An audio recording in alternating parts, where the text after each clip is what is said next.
Tonight we are going to be talking about gaming. Not just the physical act of gaming, but a new community that's building around here, building around a store involved with games and providing a kind of community in the area. We're joined tonight by LaDonna Cox from Geeks and Games, right here in Oregon City, so let's get to work. Welcome, LaDonna. Hello, thank you for having me. So tell us, what is Geeks and Games? Geeks and Games is essentially a family board game store, but it's so much more than just a board game store. So people can come there to play games as well as purchase games and meet other like-minded individuals that would prefer to have the hands-on games rather than video games. So tell me about the genesis. How did this get started? Well, so a few years ago I was deployed with the military, and I got a message from my husband, and he said that he wanted to open a game store. I told him no. And he asked again, can we please open a game store? He's always wanted to open his own business, and I have never wanted to. So he started bribing me by sending me games while I was deployed. And some of those games we would play in between our missions. We would have a 12-hour shift. 3 hours were allowed on scope, and then we would have a 3-hour break to work out, eat, catch up on other things, and then for some of us, we would occasionally play some board games. And then once a week, we would meet and spend 2 to 4 hours playing a board game. And so that started getting me thinking that I was in a very high-stress environment, and it was very relaxing for us, and halfway through a deployment, that's when things start going a little bit south. Relationships aren't as what they used to be, and people start fighting and picking at one another. And so for us, there was a good group of people that got to get together and form some different kinds of relationships with one another through board gaming. And so I got home the day before Thanksgiving, and by October the following year, we had our game store open. Okay, so you said you would spend 3 hours of time on the scope, so I'm imagining you were doing radar Air Force? Sorta. We controlled the airspaces in different countries. Okay, and you served where? I was in the United Arab Emirates. Okay, cool. Now you came into the Air Force a little later in life, right? I did. Wanted to make sure it was something I really wanted. Okay. My husband and I had tried to start a family, and when we were unable to, we decided to go ahead with our careers. So I followed through, went to basic training. I joined when I was 32. And when I graduated from basic training, my husband told me that we had a baby that would be born in 6 weeks for us. Yep. And so I got home 4 days before he was born, and then our family started, and then I deployed a lot. So my husband was a single father for a very long time. Okay, so, and he was military as well. My husband was 15 years in the military, in the Army, and the last job that he ended with was a drill sergeant. Okay. Ooh, okay, great. So for our audience, explain like the gaming community. We hear about it. We understand that there's this new rise in electronic and immersive games. Tell us, give me a quick overview. Make our audience understand about gaming? So the types of products that we have at our store are video games. Okay. So being able to sit down with your family and have a family board game night. We do a lot of Pokemon, which are collectible card trading games, Magic the Gathering. Again, more board games. We do miniature gaming as well, so you paint and put together little plastic figurines and have these battles on these very large tables. And then most importantly, we still have Dungeons and Dragons. A lot of people, I think, that it was something that happened back in the 80s, but we have D&D almost every single night of the week. And so it has brought a lot of people together that get to do that role-playing and be able to interact with one another and maybe play a character that would be more bold and ambitious than they are, and they still get a chance to interact with other people as well. Yeah. So Geeks and Games is more than just a store. It's actually kind of like a third place where people gather. Tell me the kind of people who come into and hang out in Geeks and Games. Typically, our customers stay between 2 to 8 hours a day.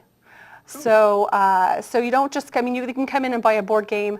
It's going to be more than that, because I'm going to make sure that the board game suits your family. For example, my husband and I tried playing a cooperative game and decided that really wasn't for us, that it's better for somebody to be a winner and somebody to not be the winner. But for some families, that dynamic works, right, to be able to have that cooperative, that that group, that team building spirit. So I want to make sure, first off, that that game is the right fit for them. And then we have a lot of our customers are veterans, a lot of customers that perhaps may not have felt comfortable being in a large environment, a large intimidating environment.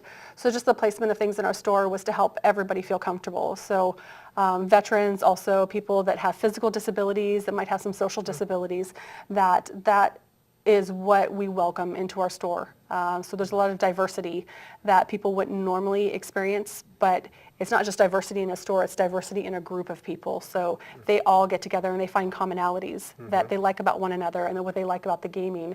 And so it brings people together that wouldn't normally be hanging out. Okay, so let's focus in a little bit on veterans. You said who may not be comfortable in other settings. Tell us about the kind of community growing amongst veterans in Geeks and Games. We have had a lot of different customers that maybe have some form of PTSD or that may be battling with some addictions that don't feel comfortable necessarily being in an environment where they may not know each other. When I'm speaking to a customer and I find out that they're a veteran, I feel like there's an automatic connection. And when we let them know how many veterans we have, it's something that they feel safe, that no matter what happens, if they're having a day that they're a little bit off, that they're going to have somebody else back them up. And we have had a lot of veterans just be an emotional support for one another. Yeah. And be able to feel safe knowing that if they're having a bad day, if there is something going on, that we're going to be kidding around and joking with one another, but we're also going to be serious and make sure that everybody is safe. Mm-hmm. So you're doing some bonding through Absolutely. humor and game playing, and you're providing them a safe space where they can, if they're working through other issues regarding their service, right?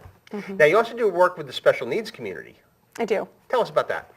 Well, we do a lot of, we have a lot of sanctioned events that our store has. So for example, on certain nights of the week, we may have Dungeons and Dragons that's just for the kids. On one night in particular, we have a special needs gaming group that we typically rent our board games. We have a board game rental library, but on that particular night of the week, it doesn't cost anything because we want people of all ages, whether it's kids or adults, no matter what their disability is, to be able to come in and form a connection with somebody and to be able to game and have that connection, to be able to have fun. If it's an older individual that wants to come in that has some kind of disability and they just want to feel like a kid, we can do that too. Oh, cool. Okay. Because I want to feel like a kid as well. So tell me a little bit more about why did you pick Oregon City as a place to open a business? My husband, Adam, and I had originally moved to Oregon City in 2001. We looked at a couple of different places to be able to open our business. Ultimately, we came back to Oregon City. It's our home. It's our community. We've lived here long enough that we felt we could do a lot of things to help our community. There are other areas that would have worked just as well, but having that physical connection to this is where our home is, this is where our child goes to school, that we wanted to be more involved. And if we're going to live here, then we want to make it something good for our child to grow up in. Oh, cool.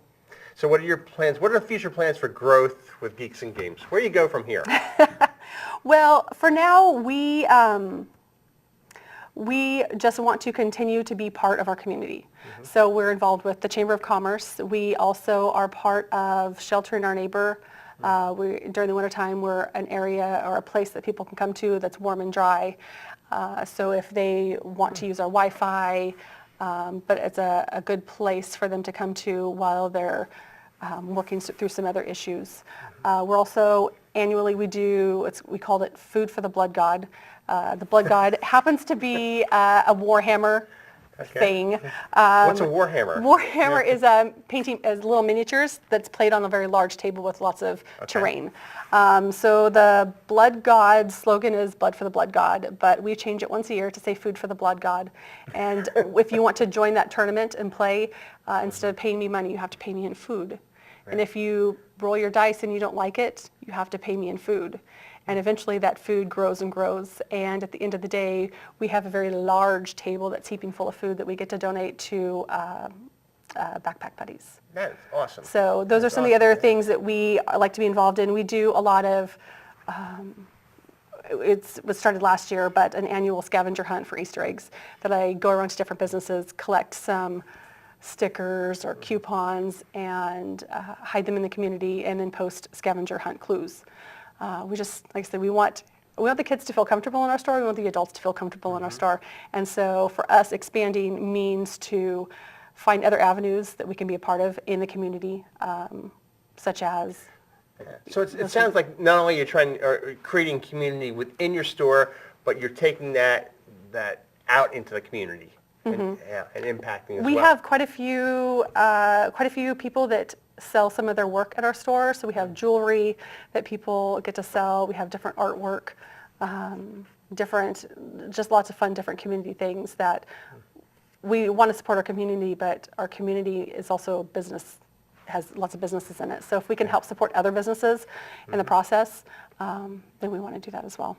So if people want to find out more about Geeks and Games, where can they go? Oh my goodness. We do a lot of Facebook and social media posts, Facebook, Twitter, Instagram. We also have a website as well. So we're OC Geeks and Games. Right. And you're located right on Beaver Creek? Beaver right Creek. in the Bi-Mart Plaza there? Yep, the Southridge Shopping Center. Fantastic. Now, my final question. What's your favorite game? Oh my goodness. There's so many. You have like thousands to choose from when you go to work each day. Yeah. What a great thing, yeah. So yeah, for me, I think it's going to be the one that my husband sent me, which was Camel Up. Camel Up, okay. Because I'm in the desert. All right. Well, thank you for joining us today, for having LaDonna. And I'll say that my favorite game there was Exploding Kittens. So, till that later. So I'd like to thank LaDonna once again for being here tonight. Really important, a third place in Oregon City that is providing not only a product, but also a chance to build community. My name is Michael Brand. Once again, thank you for joining us tonight. Have a good evening.